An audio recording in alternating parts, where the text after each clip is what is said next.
Hello everyone. Today we see what are the different properties of materials. Properties of materials. Have you ever wondered why a tumbler is not made with a piece of cloth? Recall our experiment with piece of cloth in chapter number 3 and also keep in mind that we generally use a tumbler to keep a liquid. तो यहाँ पे ऐसा बोला गया है कि हम जो है वो क्या करते हैं, लिक्विड को लेने के लिए, वाटर को लेने के लिए क्या यूज़ करते हैं, जनरली टम्बलर यूज़ करते हैं। तो यहाँ पे आगे हैं कि therefore would it not be silly if we were to make a tumbler out of cloth. तो यहाँ पे ऐसा बोला गया है कि अगर हम क्लोथ मटेरियल में से टम्बलर बनाएंगे तो वो सिली नहीं होगा। क्यों? बिकॉज जो क्लोथ मटेरियल है उसमें से क्या हो जाएगा, वाटर जो है वो लीक हो जाएगा, वाटर जो है वो सारा निकल जाएगा। It can't store the water because वो वाटर प्रूफ नहीं है। So here what we need for a tumbler is glass, plastic, metal और other such material that will hold water. तो यहाँ पे बोला गया है कि हम कौन सा मटेरियल यूज़ कर सकते हैं फॉर टम्बलर। ग्लास मटेरियल है, प्लास्टिक है, मेटल है, इस टाइप के मटेरियल हम यूज़ कर सकते हैं फॉर मेकिंग टम्बलर बिकॉज ये सारे मटेरियल है जिसमें वाटर है और एल्स लिक्विड है वो स्टोर हो सकता है। Similarly, it would not be wise to use paper-like material for cooking vessel. तो यहाँ पे एक दूसरा एग्जाम्पल भी बोला है कि हम कुछ भी कुक करते हैं तो कुक के लिए जनरली क्या यूज़ करते हैं, कौन सा मटेरियल, स्टील्स होता है, एल्यूमिनियम होता है। तो ये टाइप के मटेरियल्स यूज़ होते हैं for making the utensils to cook.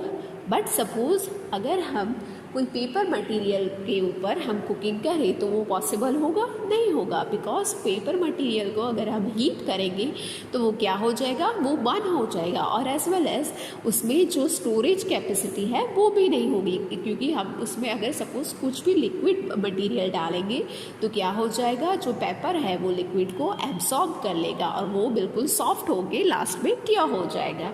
So here the properties of material are given. We see then that we choose a material to make an object depending on its property and the purpose for which the object is to be used। तो यहाँ पे ऐसा बोला गया है कि हम जो ऑब्जेक्ट हैं वो ऑब्जेक्ट के लिए मटेरियल कैसे सिलेक्ट करते हैं, based on the properties of the material. यहाँ पे हमने आगे ही देखा कि टम्बलर है तो टम्बलर कैसा ऑब्जेक्ट है कि इसमें कुछ चीज़ें स्टोर की जाती है।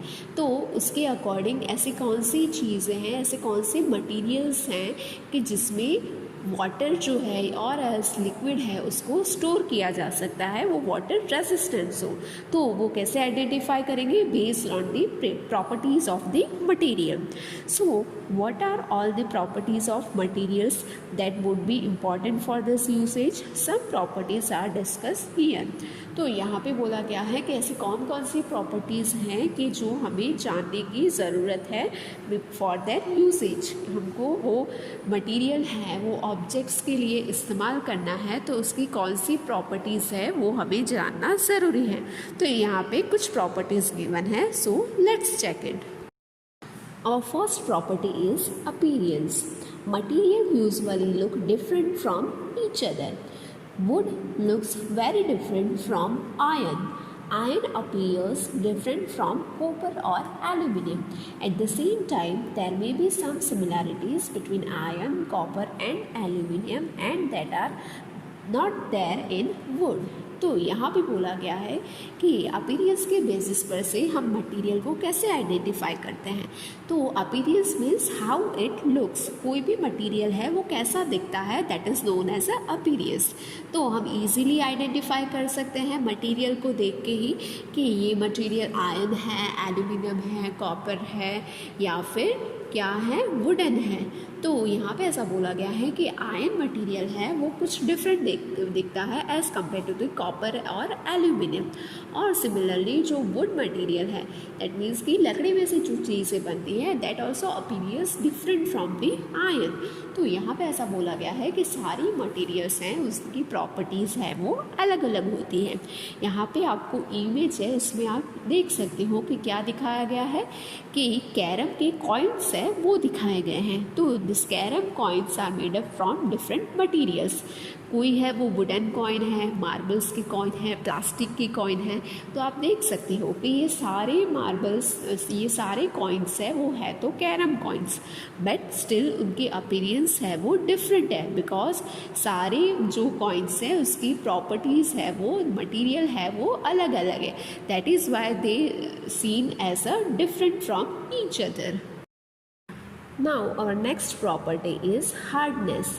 So when you press different material with your hand, some of them may be hard to compress while others can be easily compressed. तो यहाँ पे ऐसा बोला गया है कि जब भी हम मटेरियल को अपने हाथ की हेल्प से प्रेस करते हैं, उसको दबाते हैं, तो उस टाइम पे क्या होता है, कुछ मटेरियल है वो कंप्रेस हो जाता है। दैट मीन्स कि उनके ऊपर जब भी हम प्रेशर अप्लाई करते हैं तो उनका जो शेप है वो चेंज होता है। और कुछ मटेरियल है वो बहुत ही हार्ड होते हैं, तो उसमें कुछ भी चेंज नहीं आता है। Take a metal key and try to scratch with it. The surface of a piece of wood, aluminium, a piece of stone, a nail, candle, chalk, any other material or object। तो यहाँ पे ऐसा बोला गया है कि हम क्या कर सकते हैं, एक मेटल की ले लेते हैं और उसकी हेल्प से हम क्या करेंगे, उसकी हेल्प से हम स्क्रैच करते हैं सरफेस ऑफ, किसके सरफेस, वुडन सरफेस है, एल्यूमिनियम है, स्टोन्स हैं, कैंडल है, चॉक है, उनको हम ट्राई करते हैं वो की हेल्प से स्क्रैच करते हैं। So you can easily scratch some materials while some can not be scratch so easily. तो यहाँ पे बोला गया है कि कुछ मटेरियल हैं वो इजीली स्क्रैच हो जाएंगे, बट सिमिलरली कुछ मटेरियल्स हैं वो स्क्रैच नहीं होंगे। Materials which can be compressed और scratch easily are called soft, while some other materials which are difficult to compress are called hard। तो यहाँ पे बोला गया है कि ऐसी मटेरियल्स में जो इजीली स्क्रैच हो जाते हैं और जिसको भी हम प्रेशर देते हैं तो एट दैट टाइम वो कंप्रेस हो जाते हैं, तो ऐसे मटेरियल को हम बोलेंगे सॉफ्ट मटेरियल। और ऐसे मटेरियल्स की जो हार्ड होते हैं, उनको कंप्रेस करना डिफ़िकल्ट होता है, उनको हम बोलेंगे hard materials. For example, cotton और sponge is soft while iron is hard। तो यहाँ पे एग्जाम्पल दिया है सॉफ्ट और हार्ड मटेरियल का। जो स्पॉन्जी प्रोडक्ट्स हैं, स्पॉन्ज है वो और कॉटन, वो दोनों हैं सॉफ्ट मटेरियल, वाइल आयरन है, एल्यूमिनियम है, वुड है, ये सारे मटेरियल्स होते हैं hard materials. In appearance, materials can have different properties like luster, hardness, be rough or smooth.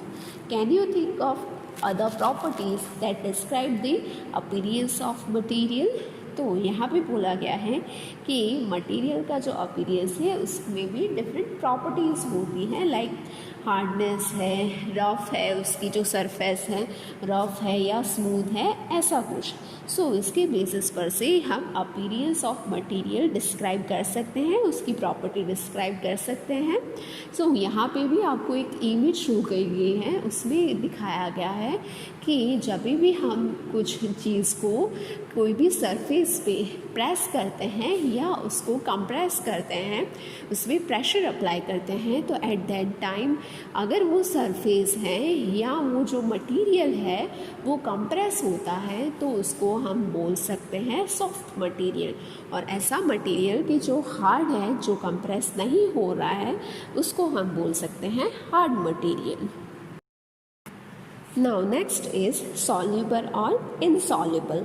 तो यहाँ पे एक एक्टिविटी गिवन है, उसमें क्या करना है हमें, collect sample of some solid substances such as sugar, salt, chalk powder, sand and sawdust. Now take 5 glasses or beakers. Fill each of them about 2/3 with water and add a small amount or spoonful of sugar to the first glass, salt to the second, and similarly add small amount of the other substances into the other glasses. Stir the content of each of them with a spoon. Wait for a few minutes and observe what happened to the substances added to water. And note down your observation is shown in the table number 4.3. तो यहाँ पे हमको क्या करना है, here हमको एक activity perform करनी है to check whether the material are soluble और इनसॉल्युबल। तो इसके लिए हम क्या कर सकते हैं, सबसे पहले तो हम सॉल्ट 4 चीज़ें ले लेते हैं, salt, sugar, sand and chalk powder. तो अब हम क्या करेंगे, 4 ग्लास ले सकते हैं और एल्स हम 4 बीकर ले लेंगे और उसमें हम 3/4 पोर्शन जो है बीकर और ग्लास का उतना पानी भर देंगे। और उसके बाद क्या करेंगे, एक एक स्पून है वो चारों ग्लास में एक एक सब्सटेंस डाल देंगे। फर्स्ट ग्लास में डालेंगे सॉल्ट, सेकंड में डालेंगे शुगर, थर्ड ग्लास में डालेंगे सैंड और फोर्थ वन में डालेंगे हम चॉक पाउडर। अब हमको क्या करना है कि हमने सब्सटेंस ऐड कर दिया वाटर में। Now what we have to do is हम उसको अच्छे से मिला लेंगे, स्टर कर लेंगे with the help of spoon और रॉड। और उसके बाद हम फ्यू मिनट्स के बाद हमारा ऑब्जर्वेशन देखेंगे। तो ऑब्जर्वेशन में क्या हो सकता है, डिसअपियर इन वाटर और डज नॉट डिसअपियर, ये 2 ऑब्जर्वेशन हमें मिल सकते हैं। आइदर हमने जो सब्सटेंस डाला है वाटर में वो डिसॉल्व हो जाएगा वाटर में, और एल्स वो क्या हो जाएगा एज इट इज़, वो है वो जो लोअर सरफेस ऑफ बीकर है उस पर एज इट इज़ पड़ा रहेगा। तो सबसे पहले हम देखते हैं सॉल्ट वाला ग्लास। तो सॉल्ट वाले ग्लास में क्या होगा कि जो सॉल्ट है वो क्या हो जाएगा, डिसअपियर कम्प्लीटली इन वाटर, वो कम्प्लीटली डिसअपियर हो जाएगा। क्यों, बिकॉज जो सॉल्ट है वो वाटर में सॉल्युबल है। सिमिलरली शुगर है, शुगर भी क्या हो जाएगा, disappear completely in water because sugar is also soluble in water. Now third क्या है, सैंड। तो सी जो सैंड है, सैंड पार्टिकल्स हैं वो है वो डज नॉट डिसअपियर बिकॉज वो क्या हो गया, वाटर में वो इनसॉल्युबल है, वो सॉल्युबल नहीं होते। दैट इज़ वाई वो क्या होगा, जो सैंड पार्टिकल्स हैं वो बीकर या ग्लास की लोअर सरफेस पे एज इट इज हमको पड़े मिलेंगे। और लास्ट वन है चॉक पाउडर। तो चॉक पाउडर भी क्या होगा, डज नॉट डिसअपियर, वो भी क्या है, इनसॉल्युबल है वाटर में, वो भी वाटर में मिक्स होगा नहीं, तो वो भी हमको वाटर में एज इट इज़ मिलेगा। तो यहाँ पे आपको 2 इमेज दी गई है फिगर नंबर 4.4 में। तो उसमें से जो फर्स्ट वाला बीकर है उसमें आप देख सकते हो कि नीचे लोअर सरफेस पे सेंटर में कुछ ब्लैक ब्लैक कलर का एज इट इज़ पड़ा है। तो ये बीकर में क्या होगा कि जो मटेरियल डिसअपियर नहीं होते हैं, डज नॉट डिसअपियर मीन्स कि जो सैंड वाला है, सैंड और चॉक पाउडर वाला है, वो होगा ये वाला बीकर। और सेकंड बीकर है उसमें क्या होगा, हमको क्लीन वाटर दिख रहा है, दैट मीन्स कि हमने जो सब्सटेंस ऐड किया है वो कम्प्लीटली डिसॉल्व हो गया है, सॉल्युबल है। तो हम कंसिडर कर सकते हैं कि ये सेकंड वाला जो बीकर है वो होगा हमारा सॉल्ट और शुगर वाला। आपको सॉल्ट एंड शुगर का तो पता ही होगा, जैसे हम घर पे नींबू पानी बनाते हैं तो हम क्या करते हैं, सबसे पहले पानी लेके उसमें कुछ शुगर डालते हैं और उसको डिसॉल्व करते हैं। तो शुगर कम्प्लीटली डिसॉल्व हो जाती है, दैट मीन्स कि sugar is soluble in water. You will notice that some substances have completely disappeared or dissolved in water. We say that these substances are soluble in water. तो हमें यहाँ पे देखा कि कोई सब्सटेंस है वो कम्प्लीटली डिसॉल्व हो गए हैं, डिसअपियर हो गए, दैट मीन्स कि ये वाले सब्सटेंस है वो वाटर सॉल्युबल है, like salt and sugar. Other substances do not mix with water and do not disappear even after we stir for a longer time. These substances are insoluble in water. तो कुछ ऐसे भी substance है like sand and chalk dust की जो chalk powder की जिसे हमने डाल के बहुत लंबे समय के लिए स्टर किया, हिलाया, फिर भी वो वाटर में डिसअपियर नहीं हुए हैं. दैट मीन्स कि this substance are insoluble in water. Water plays an important role in the functioning of our body because it can dissolve a large number of substances. तो यहाँ पे बोला गया है कि वाटर है वो एक इम्पॉर्टेंट रोल प्ले करता है इसमें, तो आवर बॉडी में, बॉडी हमारी जो फंक्शन करती है उसमें, बिकॉज यहाँ पे हमें पता चला जो एक्टिविटी परफॉर्म की उसमें कि वाटर में बहुत सारे सब्सटेंस इजीली डिसॉल्व हो जाता है. Here one question is given that do liquid also dissolve in water? तो यहाँ पे हमने एक्टिविटी में देखा कि जो हमने सब्सटेंस लिए थे वो सारे सॉलिड थे, बट लिक्विड सब्सटेंस भी क्या डिसॉल्व हो सकते हैं वाटर में? सपोज आयोडीन का सॉल्यूशन है, क्या आयोडीन का सॉल्यूशन मैं वाटर में डालूंगी तो वो डिसॉल्व हो जाएगा? Yes. See here again the property of the liquid depend on the soluble और insoluble part of the solution. जैसे कि हमने देखा कि शुगर और सॉल्ट है वो सॉल्युबल हो जाते हैं वाटर में, बट जो सैंड और चॉक पाउडर है वो इनसॉल्युबल है. सो सिमिलरली लिक्विड के केस में भी कुछ लिक्विड्स है कि जैसे मैंने बोला कि आयोडीन सॉल्यूशन है वो डिसॉल्व हो जाएगा, बट ऑयल है, ऑयल भी लिक्विड ही है. ओके, हम कुकिंग ऑयल है वो भी लिक्विड है, तो कुकिंग ऑयल को हम अगर मिक्स करेंगे वाटर में तो वो डिसॉल्व होगा नहीं होगा. क्या होगा? वो वाटर सरफेस के ऊपर जो ऑयल के ड्रॉपलेट्स है वो एज इट इज़ हमको मिलेंगे. दैट मीन्स कि oil is does not disappear in water. So that means कि oil is insoluble in water. I hope now you all understand hardness, soluble or insoluble and appearance of the materials.